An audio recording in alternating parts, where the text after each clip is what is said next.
just want to be very clear about this because his asylum was approved in April of this year on the Trump administration's watch. So just to be very clear, was there a vetting process in place to approve that asylum? Yeah, the vetting process all happened under Joe Biden's administration. But was he vetted when he was granted asylum? Are you saying he wasn't vetted when he was granted asylum? Vetting is happening when they come into the country, and that was completely abandoned under Joe Biden's administration. That's NBC host and crazy-eyed reporter Kristen Welker pathetically trying to rewrite reality by tossing out a date stamp to distract people from what actually happened, only to have Kristi Noem immediately dismantle her lies in real time. Welcome to Nerk News. I'm Nerkish, and it looks like establishment media is doing everything possible to memory hole Biden's catastrophic vetting collapse while pushing this idea that Trump is somehow responsible for crises Biden literally imported. Because when the facts get uncomfortable, these shills will always scramble to protect their narrative instead of the country. Here's Welker pressing Noem on asylum while pretending this mess didn't start under Biden. Safe. Well, the director of Citizenship and Immigration Services posted Friday that the agency, quote, has halted all asylum decisions until we can ensure that every alien is vetted and screened to the maximum degree possible. For people fleeing violence and persecution who were hoping for protection here in the United States, one of the hallmarks of this country, is the United States now closed to them officially?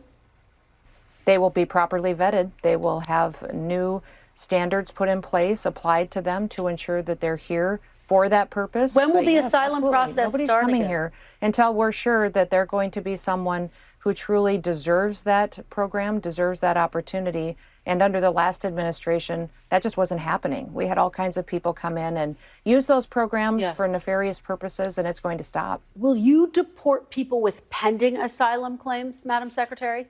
We will if they should be. Absolutely.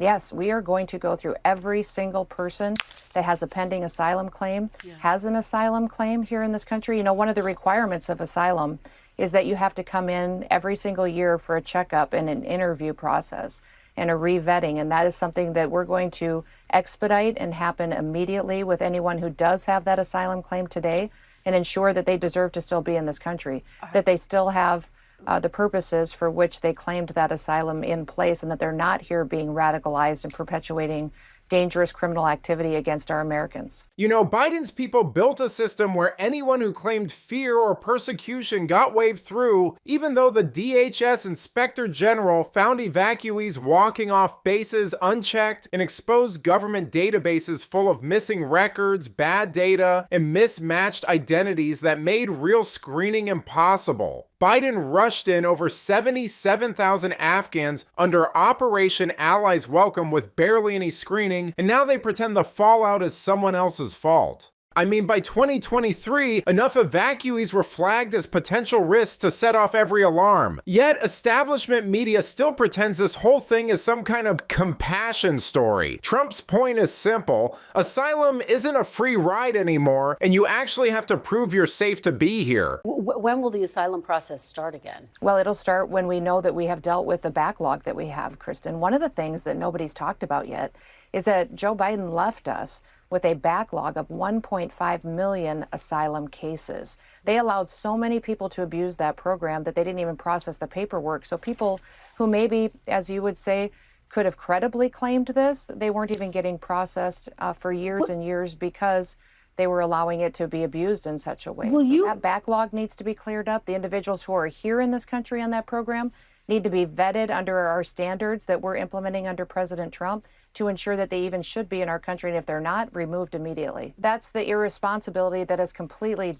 devastated our country, Kristen, put us in such a dangerous position. I don't think people realized when Joe Biden was in the White House exactly how he was allowing our country to be infiltrated with people that we didn't know who they were. Some of them we did know were dangerous, and we went after as soon as they came into this country. But under this program, we could have up to 100,000 people that came in from Afghanistan that may be here to do us harm. Okay. And President Trump is absolutely dedicated to getting them out of our country. Noem is right. Reviewing these pending claims means finally dealing with the people who never should have been let in under Biden's rush job. You know, the whole thing fell apart the moment the administration bragged that 99% were vetted before boarding planes, even though everyone knew that was impossible with the countries we were dealing with. I mean, we've already seen what happens when warnings get ignored and people slip through the cracks, yet Biden's team kept insisting everything was under control. This review is the bare minimum to protect Americans after an open-door policy that brought in risks nobody could track. Understand,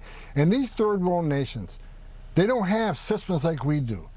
So a lot of these Afghanistans, when they did get here and get vetted, they had no identification at all. Not a single travel document, not one piece of identification.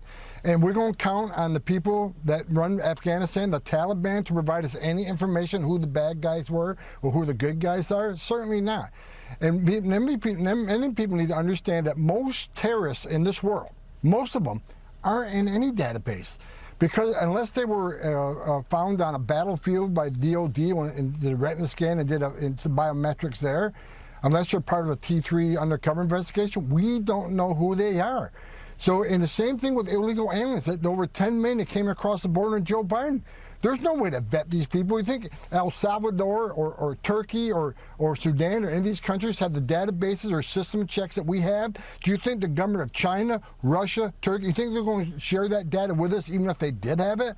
There's no way to clearly vet these people, you know, 100% that they're safe to come in this country from these third world nations. President Trump's doing the right thing, reviewing every one of these people that came under the Biden administration and drilling down on them. I really, truly think that most of them are going to end up being deported because we're not going to be able to properly vet them. Homan lays out the part establishment media refuses to admit. Most of the people brought in under Biden were never truly vetted because terrorists aren't in databases and the countries they came from don't keep reliable records. You know, some states saw thousands resettled almost overnight, and it wasn't long before local authorities started dealing with bomb plots, assaults, and other crimes tied to that unvetted wave. I mean, even reports from inside US bases showed serious problems, but Biden's team brushed it all off to protect their narrative. Now Trump's people are finally cleaning up a situation that should have never happened in the first place. But let me know what you think. Should Trump accelerate deportations for anyone brought in under Biden's broken vetting pipeline? Let me know in the comments, and if you enjoyed this video, please give it a like and subscribe to the channel. That stuff really does help us out. Until then, this has been Nerk News. Thanks for watching. Bye.